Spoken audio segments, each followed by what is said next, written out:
Oi, pessoal, Renato da Segredos da Composição. Hoje eu tenho a honra de trazer para vocês uma compositora de sucesso, uma compositora de hits dos Estados Unidos, que veio aqui trazer um pouco da experiência dela e passar algumas dicas especiais para vocês. Então, eu vou começar a falar em inglês agora, para que ela possa entender, mas eu vou deixar a legenda aqui embaixo para que você possa acompanhar com a gente, tá certo? With many Billboard charting singles, over 150 releases, and millions of album sales under her belt, Alex Forbes exudes a contagious passion on the subject of songwriting. Her material has found a home on major and indie labels, featured films and TV in the US, Europe, and Asia. Founder of the top songwriting coaching site creativesongwriter.com and author of the inspirational guide Write Songs Right Now, Alex has led courses and workshops for NYU and the ASCAP Foundation and many other organizations. Her most recent release, I Dance My Dance, is featured on the new album by three-time Grammy Award winner Nile Rodgers. Alex has many hit songs and songs on the pop charts, the dance charts, and the adult contemporary charts. Alex, thank you so much for accepting my invitation, for joining us here. Welcome. Hey, thanks so much for having me here. It's really nice to be here and to talk about my favorite subjects. Let's go for it. Alex, you write songs in the US, where successful songs tend to go global. But here in Brazil, a lot of us write songs only for the Brazilian market, where we have very specific elements in our music. And my question for you is, what are the common elements that every songwriter should include in their music and in their mindset, no matter the nationality and their musical preferences? Okay, well, I would say the first thing that I like to start with is a big idea, to try and think of something that's emotionally resonant to me at that moment, or to the person I'm writing with, because I collaborate a lot. So is there something that we're thinking about that's on our minds, that's fresh, that's big, that's bold, and not just to write a bunch of cliches that we think they want to hear. It has to come from the heart. And I think that's something that you can discuss the craft of songwriting all you want, but in the heart of the song has to be a big idea and a big aha moment, we call it, something that really is very huge in your life that day. Of course, it changes if you write a few songs a week or a few songs a month. It keeps changing over time, but you need to find the core of that essence of something to say, musically and lyrically. Obviously, these two things are coming together, and I think that cuts across all music, all different cultures, that there needs to be some substance there, some heart, some soul, something that matters to you at the time when you're writing the song, because whatever matters to you is coming through the song and out to the listeners. So it honestly has to be something there. Another thing that I think is really important with all songs is dynamic flow. In other words, keeping people interested the entire time. There has to be a beginning, a middle, and an end, and it needs to be a dynamic, powerful shape to the arc of the song, and the way it develops, and the way it has tension, resolution, tension, release, and resolution, so that it kind of goes through a roller coaster ride, instead of just being, here I have a great idea and I start it, and then it sort of flat lines and doesn't really develop enough. I find that to be often why people turn away or tune out or click away from a song, because it's not sustaining their attention for the whole 3 minutes. And 3 minutes is a really long time, actually. I guess one last thing that I think is important, and I'm sure it's important in different languages as English, is that the language of the lyric has to align with the sound of the melody and the shape of the melody, so that the two things are working together. We call that prosody here. It can be a little bit subtle, but it's the way they lock together, so that if you connect them the right way, you can never split them up. That's how that works. Amazing. I had the pleasure of working with you in different projects, helping other songwriters. And something that always impressed me is your level of perfectionism and attention to detail. And but I also know that some songwriters kind of struggle with that on the other side of it because they tend to be too perfectionist and they kind of judge themselves too much. They think they're not ready. They think their songs are not ready. They get stuck. And my question for you is, how does that influence your songwriting? How does perfectionism influence your songwriting?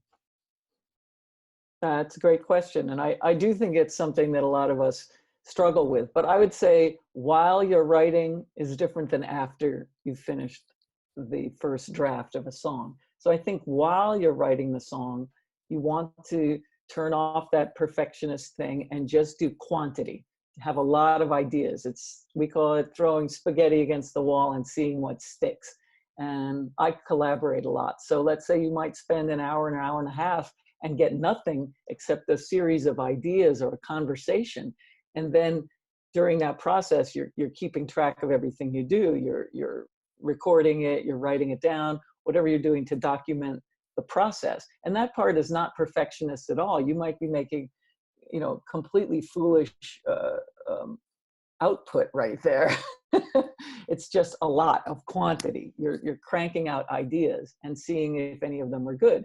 Then when something gets started, you can sort of feel the more perfectionist methods start to creep in and you want to make it perfect. But still, you have to go through that process of being imperfect and being even really bad in order to get to the good songs. So if you move from quantity towards quality and you just focus in the beginning of a song on creating a bunch of ideas, and then you can start narrowing it down. Now, obviously, if you're criticizing yourself while you're creating, you're not going to create the best stuff. I compare it to driving with one foot on the brakes. So if every time you pop out a line, you say, oh, that line's really bad, or you're working with someone and they give you an idea and you go, I don't think so. Nah, that's bad. And you have to be able to have that freedom, either with yourself or together, to generate and move it forward. And then I'd say afterwards, once you have the beginnings of a song, you can start to shape it and start to get feedback on it from other people or sleep on it. We have a thing called song high, which is the day that you write a song. You think it is perfect and you're quite sure it's going to save the world. And then maybe 2 weeks later, you're going, wait, how did that go?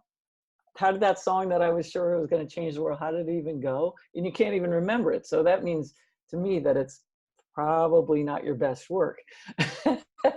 and that maybe you could lay that one aside and write another one. But in the throes of it, you do think it's perfect sometimes. And it's only later that you can go back and actually hone it and correct it and maybe throw it out and start a new one. But maybe take that thing that's 3/4 perfect and make it perfect. Well, I know it took you years to achieve success, as with most songwriters, and it's probably filled with hard work. What do you wish you knew sooner? Well, for one thing, I wish that I knew that the success was like a song, a bit of a roller coaster ride, that it can come and go, and that that's okay. Because sometimes you're focusing on what we would call filling the well. You're having the experiences that then you can squeeze more songs out of. So that if we can just relax a bit and enjoy the learning process, enjoy the development of our skills. Because, for example, when I collaborate, every time I walk into a room, I'm a bit terrified if I don't know that person, if I'm not comfortable with that person. But then one of the ways of achieving success in the moment is that you just let it unfold. You experiment, you try new things, you don't get stuck in the mud. So I would say just that, allowing that flow and finding success in the day-to-day process of songwriting. That I don't think, for me, I was writing songs for 7 years before I made $1.17, which was my first check. So the 7 years building up to that $17, which then turned into a bigger success. The years building up to that were just as much fun as the next 7 years when I was having, you know, peak moments in terms of results. But both of those processes were enjoyable. And so I would say that the minute I discovered songwriting, I was a success because I was doing something I loved. I know you do song critique both in New York and online. And what is the number one advice that you give to aspiring songwriters that help them make a leap in their songwriting? Okay, great. Yes, I have my website where I do song critiques and coaching for up and coming songwriters, and I do see them take an exponential leap a lot of times. And one of the things I suggest that they do, which is often hard for a songwriter, is to reveal themselves emotionally. Like, it's almost the feeling of standing there naked and exposing your deepest truth and your most vulnerable side and your real emotions, not just the surface. You have to kind of dig down and really unearth something that's frightening. If you're not scared, if you're not naked doing it, then no one will feel anything, because that's what they're looking for. What you're willing to do as a songwriter gives them that permission to feel the same thing that you're feeling and resonate with your experience. Because really, on some level, all of us have a lot in common. And what a songwriter does is translate those common experiences and emotions into lyrics and music. So we're like translators, taking the universal experience and putting it into a 3-minute form. The same way other people would make a film, or another person would bake a cake.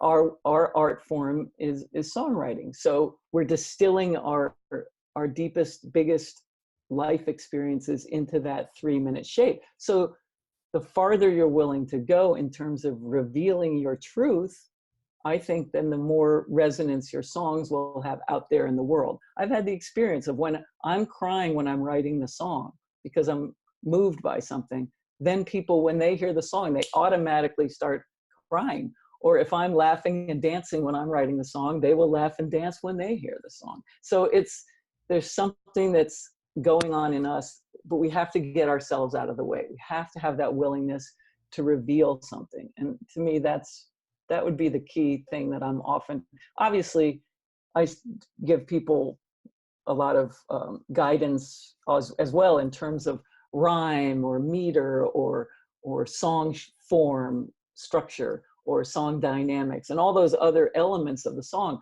But underneath it is that willingness to go there, the scary spot. Alex, thank you so much for this. You gave us a lot to think in this short interview. Please let us know where we can find you.